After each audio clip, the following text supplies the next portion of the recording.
Hey, we're back. I'm Pat O'Brien. He's Tony. He's what's your name? Jesus. Court McCown. 3. Murphy Jensen's our guest for another couple of minutes here. Hey, Murphy, I know you're a big sports fan. The Rams lost last night 28-0 to the 49ers, as you know, because you're up there.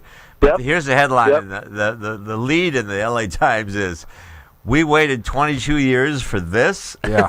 It was brutal. Hey, back to the Open. Murphy Jensen, one of the greatest doubles players ever, and he and I have so many. The way I found Murphy is I'm strolling across the U.S. Open grounds, which is a lot of fun if you have a lot of money. Or if you're me. I walked the grounds with Murphy a couple years ago. It was one of the greatest times of my life. I'm up by myself. I'm with McEnroe, and I see this band playing. I said, "Who are these jokers?" And they said, "Those guys are tennis players." So I was doing a late night show then. Yeah. So I had them on, and Murphy and I hit it off, and that's how it started. But don't Americans now, with the lack of USA tennis, we tend to adopt people at the U.S. Open. You know, Federer and Nadal and Djokovic. Certainly Djokovic could be a U.S. citizen right now. He gets more applause, right? That's the cool thing about the Open. Yep. And can you talk a little bit about like? Oh, wait, no, I want to hear. Oh, okay. Go ahead. Go ahead, Murph. Well, I mean, I think the U.S. Open is really a melting pot, and you had mentioned earlier, Pat, that Connors-Krickstein match and that Connors run. You were right there on the court, in the thick of it. Maybe the most exciting. When I think of Louis Armstrong, they should really rename that to the Jimmy Connors Stadium because of that run. That whole day was like a 12-hour tennis. That roof was paid for by Jimmy Connors. Absolutely. And, in my opinion, if you're forward thinking, and that was just such a magical moment. But New York and the New York crowd is a tough crowd in sports. Whether you're a Jets fan or a Jets player or a Giants player or Yankees and Mets. So to win over the U.S. Open crowd, you don't have to be from the United States. No. You got to have guts. You got to have effort. And what made Luke and I popular in New York, that win or lose, that we were coming up bloody. We may have lost the match, but we didn't lose the fight. And more importantly, that we would stay after and sign autographs until everyone left the stadium.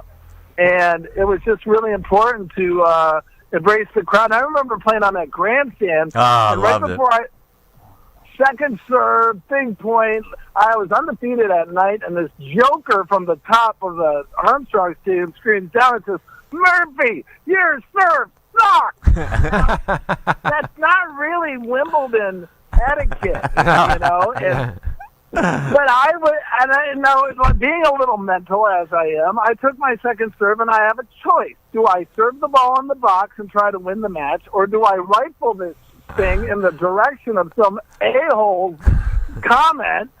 And that's what I did. I remember that. I took the double fault to launch a serve at this dude's face, and the umpire didn't know what to do with that. Usually you get fined for hitting a fan in the face, but this was New York. Anything kind of goes. Right. McEnroe John used to tell me that players are so good they could put a ball into anybody's throat, no matter how high they were. How high up they forehead. were. John McEnroe hit me square between the eyes in Hong Kong in 1995. 2 points later, my brother had an overhead and hit him in the screws and put him on a stretcher, like right in the honey hole. It's and he's brutal. on the ground saying, "You're going to kill somebody." And I'm like, "John McEnroe, you shut up." Now, look, speaking of McEnroe, he's came out during the Open and made some rather kind of judgmental comments about the Djokovic Monfils match, and he's kind of taken some heat for that. He's one of the greatest analysts ever and color guys of all sports, I think. Pat, would you agree with that? I agree. I think he's the best of any analyst in sports. I always learn something new listening to Mac. Yeah, he's so good and insightful, and he connects with the audience, and he connects with the players. Everybody. Yeah. And players. And this year, he may have pushed the envelope a little too far and making comments. And see, the thing is about today's young players is they weren't born when John McEnroe was playing, when he was screaming and yelling at Bjorn Borg and saying, "You cannot be serious." Right. Yeah. And so, the respect is there from all those guys because they want a legend like John McEnroe to like them and give them the vote of approval. But when John McEnroe is calling a player a tanker or unprofessional, or he's really crossing the line because he's not at their practice. He's not at their, goals and strategy meetings. And when Gail Monfils is out there and he's fighting for his life, playing, how many guys have beaten Novak Djokovic in the last 3 years? Not many. Yeah, 4. And he's saying, he's really, really crossed the line. And then Gail Monfils, he doesn't know John. He's like, F John. You're basically saying I'm not professional. You're saying my coach isn't professional. You're saying, what are you, and I think it offended a lot of players, and he's probably going to have to take a gut check. At the same time, it's going to be tough for him because he's made a living on a big stage on telling it the way it is. Right. But there's a line there. There's a fine line between stupid and clever.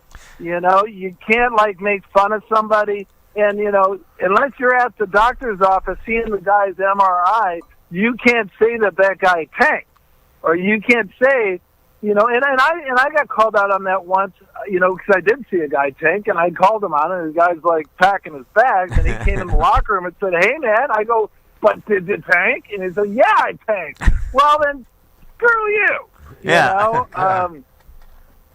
But I think the big thing was it was kind of, I watched the match and it was weird. You can't say the guy tanked. He just didn't know what to do. He was getting hammered, and he started trying different things. I don't know. And some of it worked. Didn't bother me. It did bother you? Did not. It did not bother me either. I thought it was just a weird match. Right. Hey, Murphy, let's get to your app. By the way, what was I going to tell you about? Oh, the first time, and then we'll end this tennis stuff. The first time McEnroe went nuts at Wimbledon, remember that's you got to be serious. You can't be serious. Phil Knight, who owns Nike, called him that night and said, "Hey, do that again tomorrow." So what's going on with your app? Tell us about this app you got. Well, about a year and a half ago, I left. I'm still in the world of tennis, but I kind of took a departure from tennis because I just really believe that there was something bigger out there for me to work on. And being a guy in recovery, long-term recovery, I connected at a Richard Branson event on Necker Island. It was a tennis event with Novak Djokovic and Rafael Nadal. And a young girl was there who had won an entrepreneurial thing, and she was 30 days clean and sober out of a treatment center. And what she found leaving treatment was that there was no technology and no support. She's a tech girl and works in engineering and a lot of different stuff. But she said there's nothing for people in recovery leaving treatment. There's no support and connectivity, really. So she developed these wireframes, ended up on Richard Branson's island. I helped her raise the seed money. We're in a Series A round. And right now we are in beta testing with 12 treatment centers. And this app, we're going to be putting together almost like Fitbit and the wearables, which tracks your mind, body, and spirit activity. It's a solutions-based app. But more importantly, we're looking to prevent accidental overdose. We're looking to prevent relapse. And how do you do that? Well, we got an SOS button. We're going to have devices that are going to alert your loved ones. I mean, it's an epidemic when you've got 20 people at a fraternity house all dying over an accidental overdose. Yeah. We got 150 people dying daily in the United States of accidental overdose. So it's an accountability app. It's going to really save some lives. And we are onboarding, we're looking to onboard 100 treatment centers, and it's really valuable, the data and the analytics for not only mom and dad to know that if it's a disease of isolation, that Johnny or Jeff or Sally is going to their meetings and they're praying, they're meditating, they're connecting with their support network.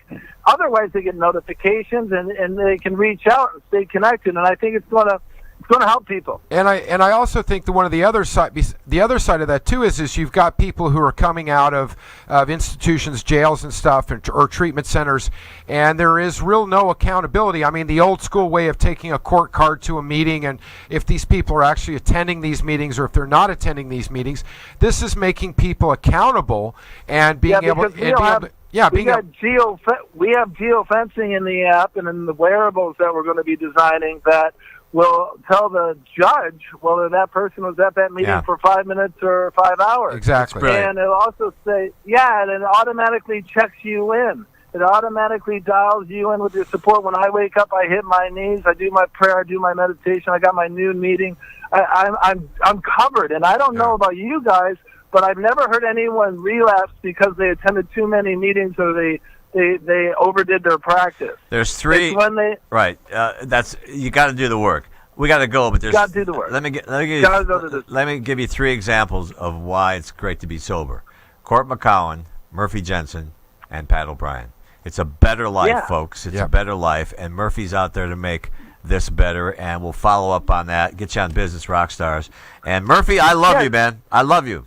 Hey, can I give you our website for those to check it out? Sure, absolutely. www.PALALINQ, Palolink.com. Yeah. Or follow us on all the social media. Say it again. PALALINQ.com. Palolink.com.